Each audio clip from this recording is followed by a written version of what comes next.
नमस्कार। रुपये में हो रही गिरावट एक चिंता का सबब बन चुका है। रिजर्व बैंक ऑफ इंडिया के साथ कई सारे अर्थशास्त्रियों की मीटिंग हुई कल और उसमें इस विषय के ऊपर काफ़ी गहन चर्चा हुई कि रुपये कहाँ तक गिरेगा। करीबन 87 रुपये के आसपास एक डॉलर अब होने जा रहा है और ये अब स्टॉक मार्केट में होने वाली गिरावट के साथ साथ रुपये की गिरावट दोनों ही अर्थशास्त्रियों को चिंतित करता हुआ दिखाई पड़ रहा है। अर्थशास्त्रियों ने रिजर्व बैंक ऑफ इंडिया को कहा है कि उनका जो अभी रुपये को बचाने का जो टेम्पलेट है उसी पर वो बरकरार रखें और कई सारे अर्थशास्त्रियों का ये भी कहना है कि रुपये का जो सही मूल्य है उसे खुद ही ढूंढना चाहिए और रिजर्व बैंक ऑफ इंडिया को आर्टिफिशियली उसे बचाने की कोशिश नहीं करना चाहिए। एक और चिंता का सबब यह है कि बहुत सारी भारतीय कंपनियों का एक्सटर्नल कमर्शियल बोरोविंग्स जो कर्जे हैं बाहर से लिए हुए वो डॉलर में हैं और वो डॉलर में ही उनको रिपे करना होता है और ऐसे में उनका कर्ज का बोझ जो है रुपये की गिरावट के साथ बढ़ने की भी आशंका है। जब रुपया और गिरेगा तो कर्ज इन कंपनियों का और बढ़ेगा और जब इनके रिजल्ट आएंगे क्वार्टरली रिजल्ट तब उनके वित्तीय परफॉर्मेंस पर भी वो झलक दिखाएगा अपना।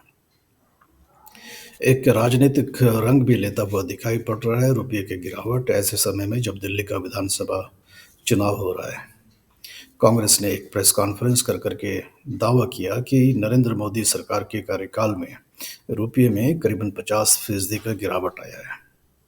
उन्होंने याद दिलाया 2013 में जब रुपया गिर रहा था तब उस समय के प्रधानमंत्री मनमोहन सिंह के ऊपर नरेंद्र मोदी जब गुजरात के मुख्यमंत्री थे तब वो कहते थे कि रुपये की गिरावट प्रधानमंत्री की जो वैल्यू है उसकी गिरावट का ही सूचक है। तब अब कांग्रेस याद दिलाते हुए कह रहा है कि अब जो रुपया इतनी तेज़ी से गिर रहा है तो क्या ये नरेंद्र मोदी के वैल्यू और प्रेस्टीज की भी गिरावट के रूप में देखा जाए। रुपये का जो गिरावट है वो अमेरिका में राष्ट्रपति डोनाल्ड ट्रंप के वापसी के बाद और तेज़ी से रफ्तार पकड़ता हुआ दिखाई पड़ रहा है। इसका एक वजह यह भी है कि डोनाल्ड ट्रंप जो हैं वो एक प्रोटेक्शनिस्ट रजीम के तहत डॉलर को मजबूत करना चाहते हैं। उन्होंने चेतावनी दिया है ब्रिक्स के देशों को कि अगर आप डॉलर के बगैर किसी और करेंसी में आपसी व्यापार करेंगे तब आपके ऊपर 100% का वो टैरिफ लगाएंगे। टैरिफ माने कि जो भी सामान आयातित होता है अमेरिकन बाज़ार में उस पर वो 100% का टैरिफ लगाएंगे, मतलब डबल महंगा। तो वो अमेरिकन बाज़ार में बहुत महंगा हो जाएगा और उससे आयात काफ़ी कम हो सकता है। उसकी वजह से सीधे मायने में इसका ये अर्थ है। अब ये रुपये 87 रुपये के आसपास जा रहा है एक डॉलर।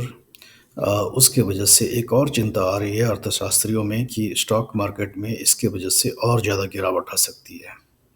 उसका कारण ये है कि जो फॉरेन इंस्टीट्यूशनल इन्वेस्टर्स हैं जिन्होंने इंडियन स्टॉक मार्केट में इन्वेस्ट किया हुआ है, रुपये के गिरने की वजह से उनका लॉस बढ़ जाएगा और अपने लॉस को कम करने के लिए वो स्टॉक्स को बेचना शुरू कर देंगे।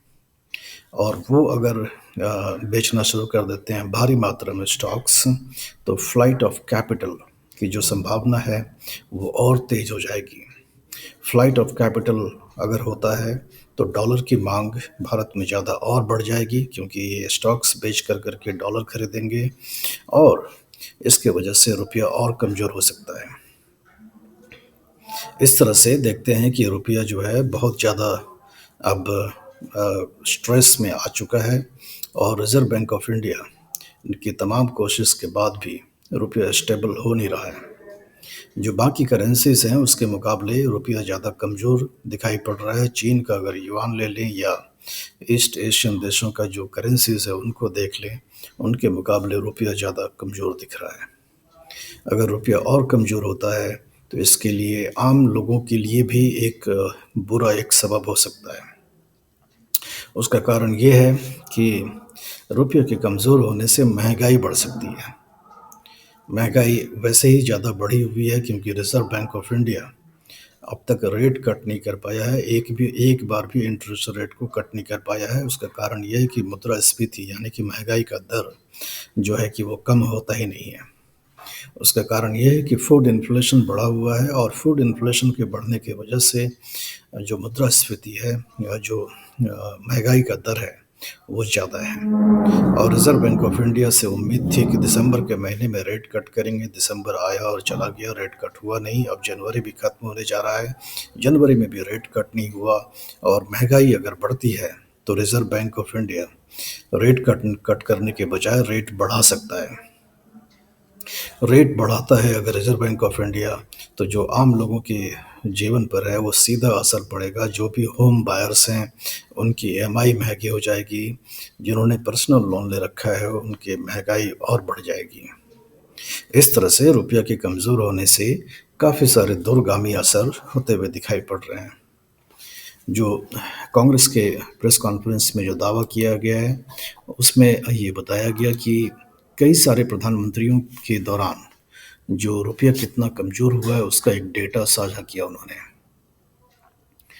उन्होंने बताया कि पहले प्रधानमंत्री जवाहरलाल नेहरू के आसपास सिंगल डिजिट में रुपया कमज़ोर हुआ था।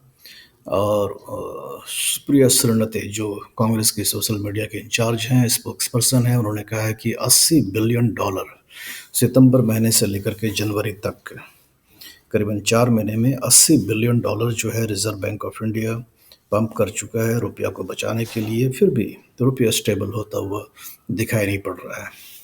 जो फॉरेन करेंसी रिज़र्व है देश का, भारत का, वो 625 बिलियन डॉलर पर आ चुका है, जो कि $704 बिलियन सितंबर के महीने में था। तो रुपये के कमज़ोर होने की वजह से हमारे देश का जो फॉरेन करेंसी रिज़र्व है वो भी काफ़ी तेज़ रफ्तार से गिरता हुआ दिखाई पड़ रहा है। जब प्रधानमंत्री नरेंद्र मोदी 2014 में सत्ता में आए थे तब रुपया का जो वैल्यू था वो ₹58 का था और अब ₹87 पहुंच गया। ये कांग्रेस का दावा है और कहते हैं कि 50% रुपये के वैल्यू में इस तरह से गिरावट आई है नरेंद्र मोदी के करीबन 11 साल के 10.5 साल के कार्यकाल में। अगर नेहरू का कार्यकाल देखें, ऐसा कांग्रेस का दावा है कि उनके कार्यकाल में 2 से 5% के आसपास रुपये में गिरावट आया था, जबकि 2% का गिरावट नेहरू के कार्यकाल में आया था और इंदिरा गांधी के कार्यकाल में 5% का गिरावट रुपये में आया था और राजीव गांधी और वीपी सिंह इन दोनों के कार्यकाल में 6% के आसपास गिरावट आया था।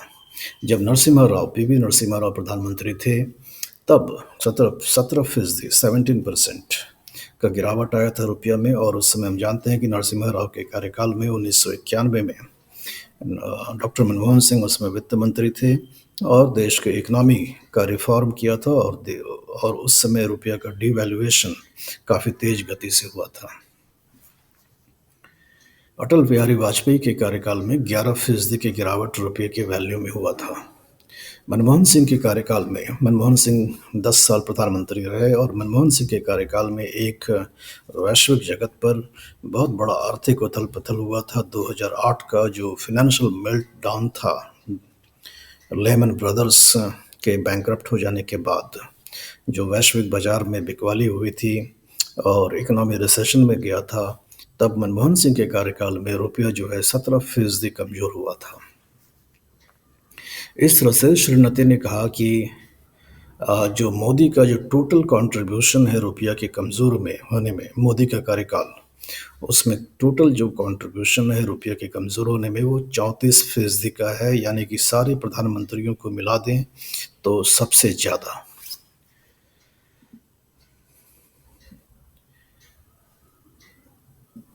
हम ये जानते हैं कि रुपया जो ₹58 छोड़ के गए थे मनमोहन सिंह, वो अब लगभग ₹87 होने जा रहा है, जबकि सिर्फ $35 बिलियन का फॉरेन करेंसी रिजर्व था मनमोहन सिंह के कार्यकाल में, जो कि $704 बिलियन अभी सितंबर महीने में पहुंचा। और इस तरह की गिरावट के बाद काफ़ी तेज़ गति में फॉरेन करेंसी रिजर्व की कमी आ रही है और इसके वजह से आने वाले समय में महँगाई के ऊपर भी असर हो सकता है, अर्थव्यवस्था के ऊपर भी असर हो सकता है। रुपया कमज़ोर होगा तो हम जानते हैं कि हमारा जो ऑयल एंड गैस का इम्पोर्ट है, जो 85% हम बाहर से इम्पोर्ट करते हैं डॉलर में, वो भी हमें महँगा पड़ेगा और जब ऑयल और गैस जो हम आयात करते हैं, वो महँगे रेट पर आयात करेंगे, तो महँगाई का जो दर है, वो और भी बढ़ेगा, जिससे कि आम जीवन के लोगों में आम लोगों के बीच में भी जो है इसका असर दिखाई पड़ेगा। इस विषय के बारे में अपना विचार हमें लिख कर के बताएँ। लिंक अपने दोस्तों और रिश्तेदारों के साथ साझा करें और चैनल को सब्सक्राइब करें। धन्यवाद।